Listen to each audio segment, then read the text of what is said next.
You are listening to the Park Flyer Podcast, where we discuss our RC adventures.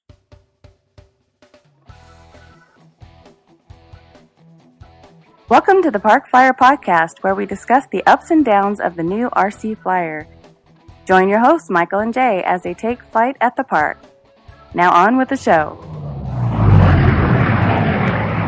Hey everybody, welcome to the Park Flyer Podcast. I'm Michael from Arizona. With me always, my good friends, Jay from the hills of Texas.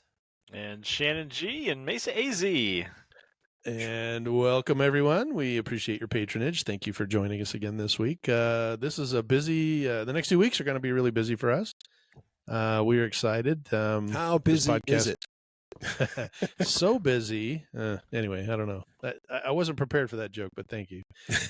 This weekend is the Winter Warbirds that's held at Sun Valley Flyers every year. They do a really, really good job. If you own a Warbird, you can come out and fly, whether it's a turbine or propeller driven or gas or electric or whatever. If it has a Warbird, then they usually hold it there. And it's a really good opportunity to kind of, see all different types. I've been the last couple of years, and they have everything from, small P-51 electrics all the way up through big, huge Stragas with the. We are excited because we received our FRIA paperwork, and so that's good news. I think a couple of podcasts ago we were talking about it, and we hadn't gotten anything, but the email came through kind of a week or so ago, and basically said, "Hey, we got our paperwork, and now we're official." So we're super, super, super excited. Downside, we had a couple guys that were coming to the Winter Warbirds that may not be able to show. One of our good friends from California was supposed to come out, and he's got family that he's taking care of, so I don't think Harry's going to be out. But then, and then Shannon, you're going to come, but you've got kind of a big undertaking on your plate with what happens the weekend after Winter Yeah, Warbirds. just this little thing called the Arizona Electric Festival 20th annual. Right. Yeah, that's all. And we know that that's a huge on his plate, and taking the time to hang out with us and do all that work too. He is Superman in our eyes, so we got that going for us. Where's my phone booth? I know, right? You can claim, put your cape on. I can't find a phone booth to change anymore. I know. Yeah, right. Excited that Mike, AK Mike, and Jay are both arriving next week, so that's good news. About a week from today, and that will be exciting to have both those guys here, and maybe they'll help me, the local authorities that they're arriving too. They do, so, yeah. They let me out of Texas. I'm allowed to travel out of state. That's so true. That's so true. That's so funny. Well, this week is pretty exciting. I have a really good friend that I've known for quite some time that works with me, and we go way back. And he's an RC guy out in Colorado, and his name's Scott Berryman. We've talked about him on the podcast before. And Scott was been talking to me. He's been watching. He's pretty good podcast listener, and he kind of listens to us. And then since I've kind of gotten into these turbines, he's kind of been asking me about them and what's it like, and watching me go through my my turbine world. He's kind of got the bug, I think, at some point. So he asked me, hey, should I get a turbine? And I told him, I was like, that's up to you. Everybody makes the choice. I just happened to fly one and found a good deal on one, and next thing you know, I'm head over heels in it, and it's just my the owner of three. Yeah, probably more than that now, but two that were flying. Anyway, but yes, Jay is correct that there were quite a few out there that I was messing around with, and so got ball bearings rolling everywhere. So anyway, and then with the loss of the the one that we just did a couple weeks ago, is Sparrow. now I got to go get something else. The Sparrow, yeah. So, I'm looking for something else. So anyway, Scott, back to him, he called me, and he basically said, hey, you're not going to be very happy, but I bought a turbine. And I was like, oh, I'm not unhappy, right? I mean, it's up to you. Whatever you do with that is fine. But geez, this is a kind of all of a sudden move, like what caused this? And so anyway, he sent me an ad, and he had found in his area a really, really good deal on an Avanti. It's a Sabart Avanti. It's the smaller version. I think it's a 60 size maybe.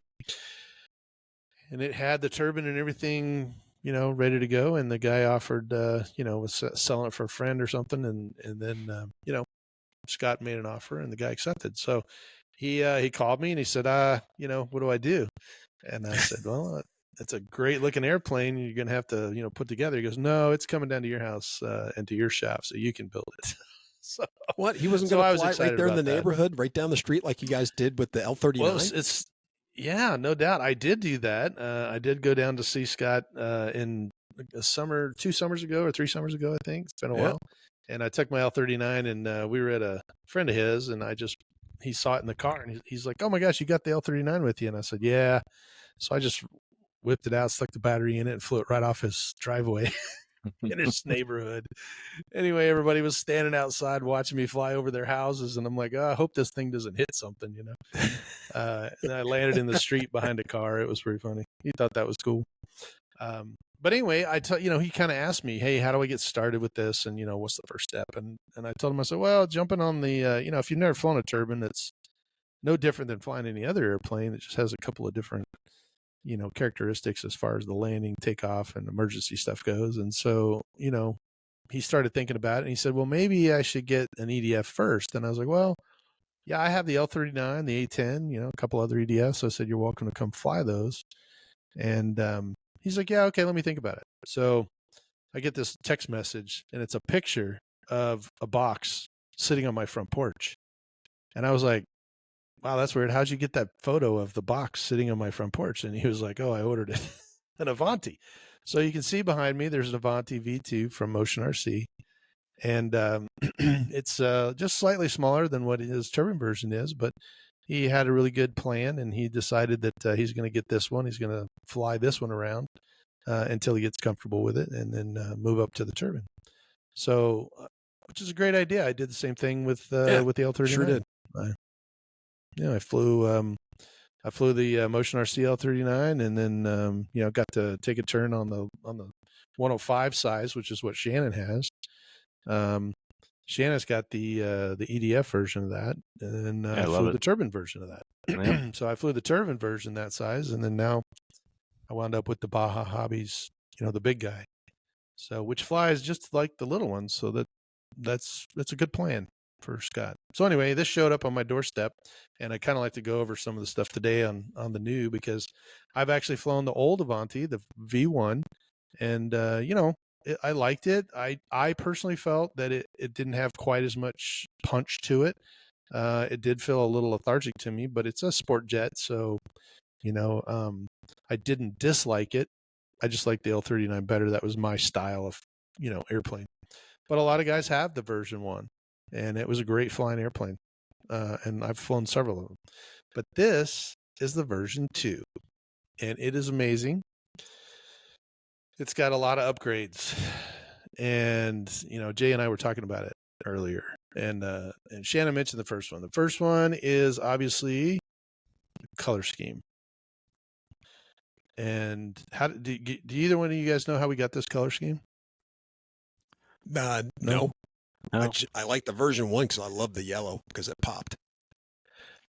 Yeah, the yellow is good. Well, I will give you a kind of a lowdown on this particular paint scheme, but Motion RC has a hobby squawk. You've probably been on there. It's their little bulletin board where guys can get on there and talk to one another about their airplanes. And they decided that, hey, we're coming out with this second version of the Avanti. We have a couple of color schemes in mind, and these are them, right? So they put it out to the public, and they said, okay, we have a couple. Why don't we take a vote? This color is what won the vote. Oh, so okay. So all of the customers who were on the Hobby Squawk platforms, they were able to cast a vote on their favorite color scheme, and at the end of the time, this is what kind of won over. So it's a very, very cool scheme. I like the red and black. It's kind of classy, and it's got some grayish in there. The second thing they did was put a glass canopy on it. The other one, if you remember, was smoked. Had a smoked, like just a canopy with a black smoke. But they decided once again from the Hobby Squawk guys when they were out talking about the Avanti and how well they liked it. They said, it'd be really kind of cool to have a pilot in it, and so they were like, yeah, that's a pretty good deal. So I know it's a sport jet, and a lot of sport jets don't have pilots; they just have the the blackened out canopy. Even my Sparrow had that, but it is kind of cool to be able to see it. It gives it a little bit different look. To me, it looks more like a Viper jet nose, right? Similar, yeah. Kind of that, yeah, similar, but has that Avanti, body kind of wing look. Let's see, what else did they do? They upgraded the nose gear doors. So the nose gear doors used to have a double hinge, and it just was two parts, kind of like the L39. Has that one hinge in the front, one hinge in the back. And you and I both know if you kind of bounce your landing, the nose kind of pops out of there. And so they decided, yeah, we don't want that because there's two nose door gears on this one. They open, in the middle, so there's two of those instead of just one all the way across.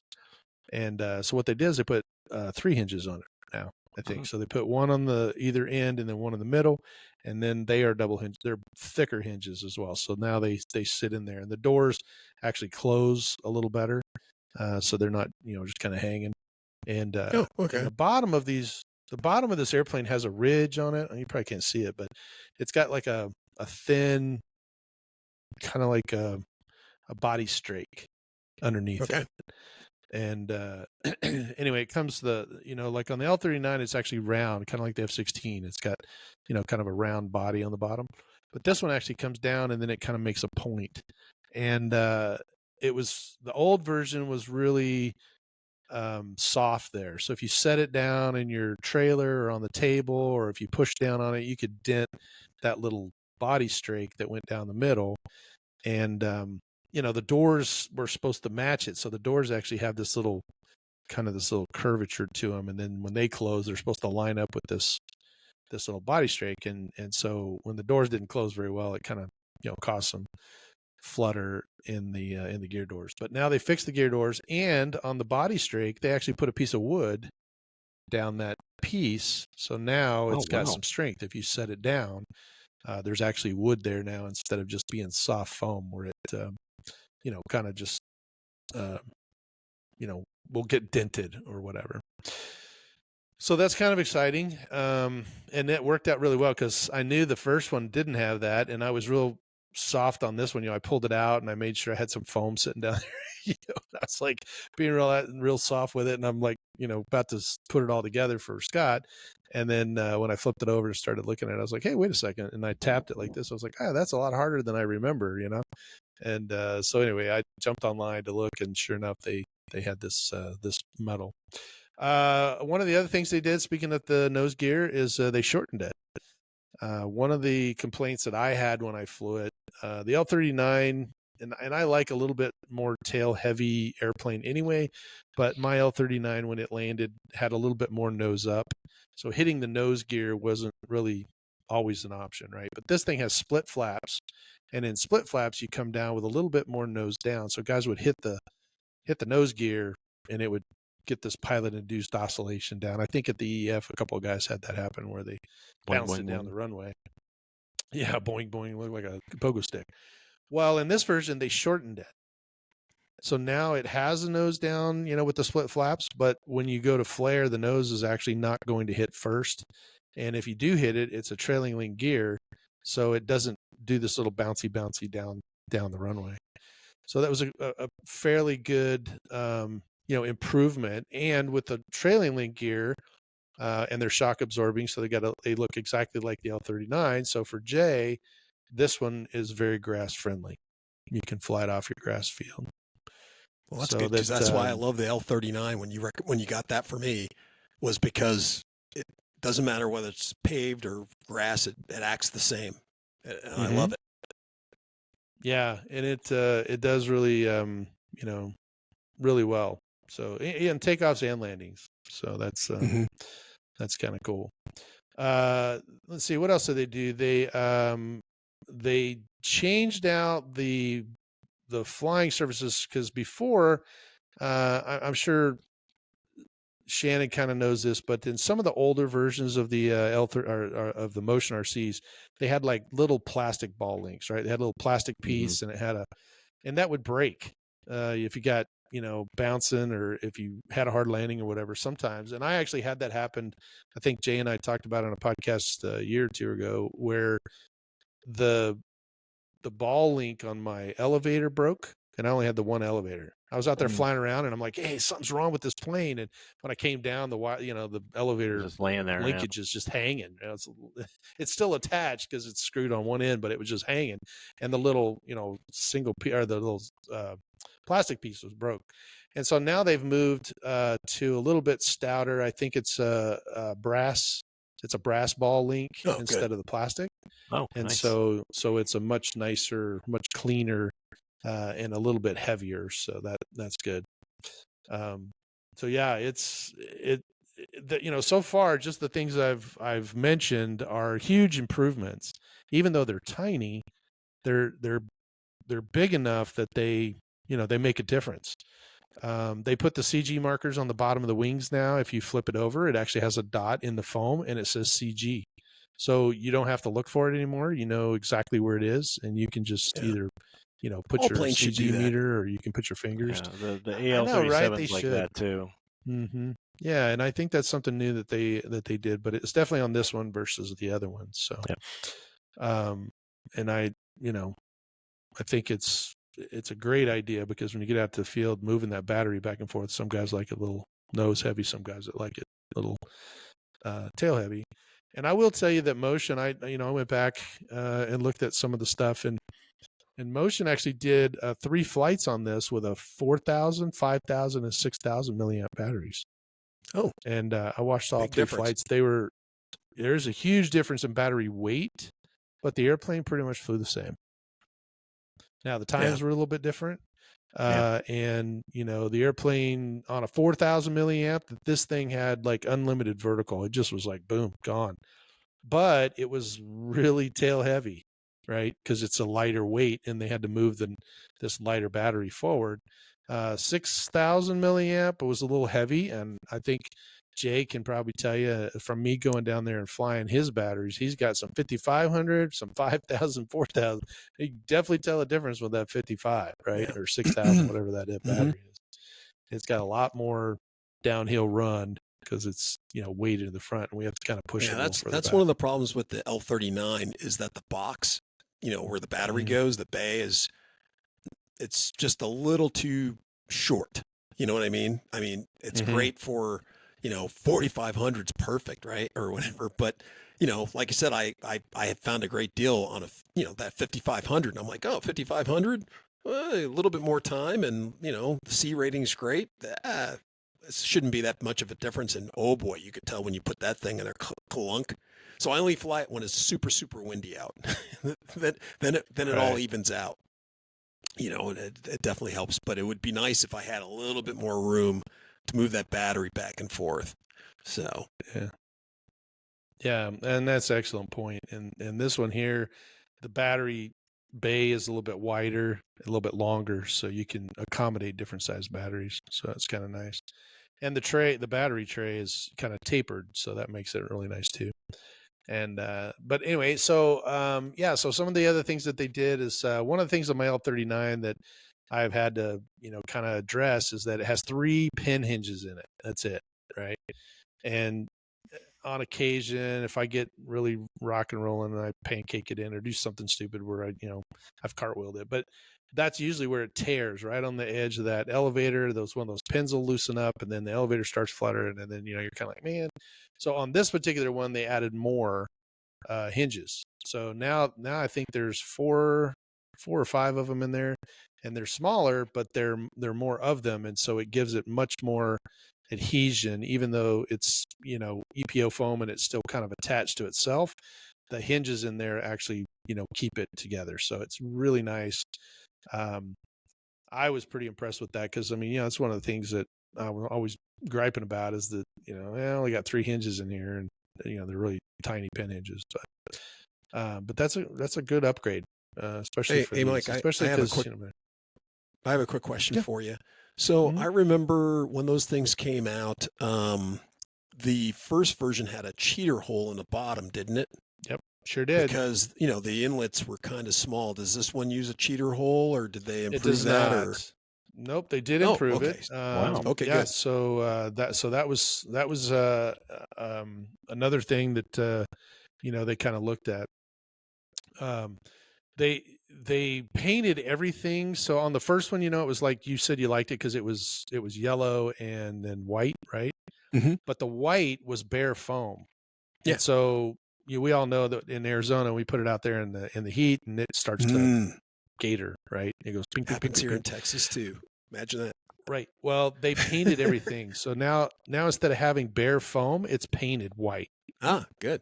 So that's something that they did, and because of that, they were able to paint everything. Then they basically redesigned those inlets right here so that you don't need a cheater hole.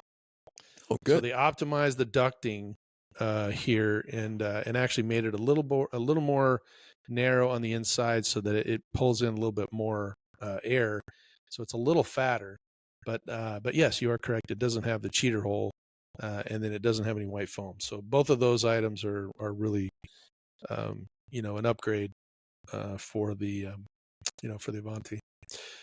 And then finally, I think, there's two things. The final things that they did was they upgraded the 80 millimeter. It used to have a 9 blade, I believe, and now it's a 12 blade. And because they went to the 12 blade, they've got the 365, 58, 2150 in runner, which is the upgraded in runner that they have for the high power. They used to sell a high performance type airplane, and it had the upgraded free wing motor in it. And then this one comes standard with it. So now it sounds like a turbine. It's got a really good sound. 12 blades. I love the 12 and 14 blades. They sound really turbinish. They do require a little bit higher ESC, and so where you would normally get away with like a 50 or 60 or 80, this one has 100. But the new 100 actually that they started putting in these airplanes now have a reversing capability. So that's kind of cool. I think yours has that too, right? Can you reverse your 737 one? What is that? The AL? No, 39? mine was just before that version. Okay. I am putting it in my. I've updated my E-flite F18. Where I'm putting I put the AV and thrust reversing, so I'm actually hoping to have that ready for AEF this year. Oh, there you go. That's very cool. Now, the downside to having that, though, is you need an extra channel for it. So if you're used to running 6 channels... Shouldn't be a problem for Shannon. Well, yeah, I know, but if you're... It shouldn't. But what I'm saying is that if you're used to running... Normally, you would run this on a 6 channel. If you only had 6 channels, you're not going to get the reverser. You need at least 7. Right. So you'd have to jump to, like... I don't think they make an 8 channel. Oh, did they make an 8 channel? Yeah. Okay. I actually just bought one. So. Oh, well, there you go. So you have an 8 channel or a 10 channel. Yeah, or 12. Yeah. Yeah, or 10 or 12. The more 12 is probably overkill. You're using a lot more unless you wanted to split it because they do everything off of the control board. If you wanted to put everything into your actual radio, you could probably do that and skip the control board. But yeah, but I like the so one of the other things on the L39, they've got a really wide connector. It's like a 6-cell, the balancing plug on a 6-cell, how wide it is. That's what they actually for the A10. I'm sorry, not for the L39. For the A10, that's what they use to plug in. But on this one, they went to the real tiny one. So it's more like it's still 6 connections, but it's only the size of like a 4-cell. So it's like the ribbon cable on it's not real thick. It's a real tiny one. Is it like the old that's kind of cool. Type connector? Like yeah. Well, it's just a push in, like a, what do they call that? A JST or a, what do they call it? Yeah. No, that's JST? the red one. No. Well, it's JST, that's the red XH. one. It's XH. Yeah, XH. Yeah. That's what it is. Yeah. Sorry. Yeah. So JST XH. Yeah. XT. Yeah, XT. So, so you plug that in, and then the wings just slide right on, and there's 2, main carbon spar and a smaller carbon spar that's an anti-rotation wing, anti-rotation pin, doubles as an anti-rotation pin. but that's in the wing and it sticks out about this far. And so you put that in the front, and then that goes right underneath the ducting work and holds the front from pivoting. And then you have one that goes all the way through. And then you have these, the fences that they had that you could put on there. They still have those too. They painted those gray. So those are nice. But so far, everything that I've seen, I haven't flown it yet. I'm still deciding what receiver to put in it for him. But I'm very, very happy. It took me about 15 minutes to put it together. Dang. It comes with 4 screws in the back. This is the plug and play version, so all of the servos were already installed and ready to go. And they did upgrade the control horns. They used to be kind of like on my L39, they're plastic, but they're thin. You can kind of, if you push on them, you can kind of move them.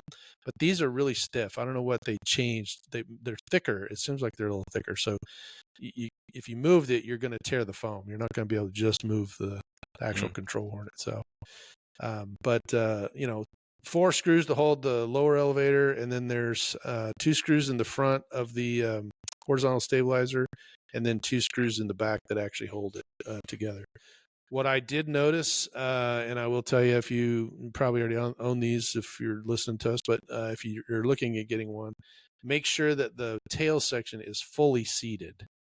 I didn't do that the very first time that I put the 2 screws in the back, and I thought, man, those went in really easy. Well, of course, they're going right into foam. You have to match up the hole. So you have to push it far enough down to get into the wood block. Yep. Yeah, well, I mean, I would have noticed because the tail was still sitting a little high, but yeah, it's an incredibly nice airplane. I have been very impressed. I think they've done a really good job. I'm excited to go fly it. They say you don't need a gyro in it, that it's really super stable.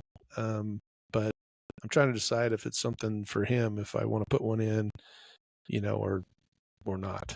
So I don't know. What do you guys think? I just think with the free wing. Oh, sorry. Oh, no, go ahead. Go ahead. Oh, yeah. With the free wing stuff lately, they've really been listening to the modelers. They work with Motion, and I'm sure there's other places across the world, but they've really listened to the modelers. And I think with the Avanti, it's such a stable airframe. It's like you don't need the gyro. I'd almost push for not putting the gyro in it, because that way you can really feel how stable it is. And then when you do put something in with a gyro in it, then it'll be like that kind of false sense of security. It's there, but you really don't need it because you already know, hey, I can fly this plane, whether I got a gyro or not. Does that make sense? That's a good point. Good point. Jay, well, I guess I'll be the counter. What I was going to say is that, for Scott, since he hasn't flown an EDF before, not to say that this isn't stable, but it's just another added layer of security. Plus, if he goes up to a turbine, he's going to have, he's making 2 big leaps, in flying. Not that he can't handle it, but having that safeguard there, having a gyro, it helps. It helps, with a bunch of stuff, and gives you confidence in flying the thing. So I would say go ahead and get one. They're really, compared to what he's already spent, spending a little bit more for a gyro that he can even pull out and put in, go into his from this into his turbine, yeah, seems like a no-brainer to me. I would agree with that too. I concur.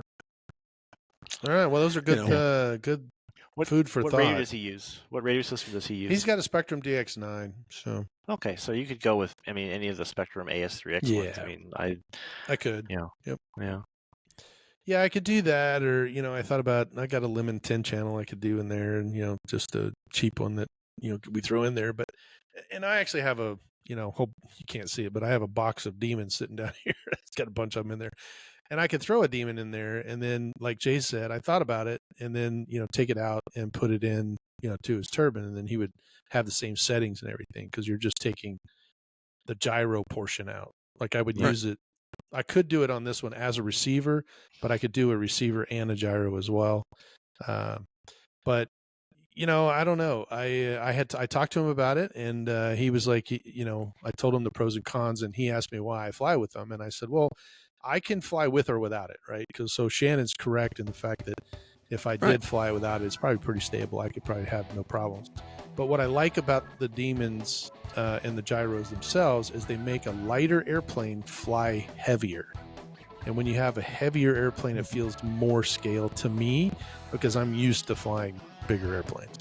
And so, putting that in there, and he is as well, right? Because we're in the same industry and we work together. And so for him, he's got a bunch of bigger 33%ers. And so he's used to flying something that has a big, feel to it, big control surfaces. And I think a gyro tones this down just enough to where when you put a control input in, it feels more like it's a heavier airplane as opposed to a real lightweight. And that's my take on it. So, there you go. You got 3 different opinions. Everybody has their own, but those are all good foods for thought. And we'll have to. I've got gyros in some planes and some I don't. So I go either way with those. Yeah, I don't know. I think maybe I got Demons in all mine, but that's what I use for receivers. So it's kind of cheated. But anyway, once I kind of fell in love with that, I'm a cheater. I can turn it off. So that's the other good thing is the turbine. I mean, with the gyros, you can turn them on or turn them off. I don't want one that stays on the whole time. Yeah, I don't want the one that stays on the whole time. So. No. Right. Well, I'm really excited. Like I said, it just arrived, last night, and I got it together 10 or 15 minutes, and then kind of got the landing gear working, checked all the surfaces. So I'm ready to go. Unfortunately, it's raining here in Phoenix. Very rare, but it's supposed to rain for the next 2 days, and hopefully that'll get out of the way for these events coming up in the next 2 weekends. That's the hope. Definitely. I'm looking forward to that. That is definitely the hope. Well, it sounds like I kind of dominated everything, but we did talk about all the upgrades on the Avanti. I think we're going to attend these events, come through next couple times with the Arizona Electric Festival 20th anniversary. We'll have some episodes on those, and then maybe we'll come back and revisit the flying portion of this part when we get back to you. So, but that's it for our time. If you have questions or comments, please email us at theparkflyerpodcast@gmail.com. Thank you so much for joining us this week. And I'm Michael here in Arizona. And I'm Jay from the hills of Texas. And Shannon G in Mesa AZ. Later. All right. Let's fly. You have been listening to the Park Flyer Podcast. Thank you for joining us, and we look forward to your next visit. Please give our show a star rating and review, and feel free to email us your questions, topics, or suggestions to parkflyerpodcast@gmail.com.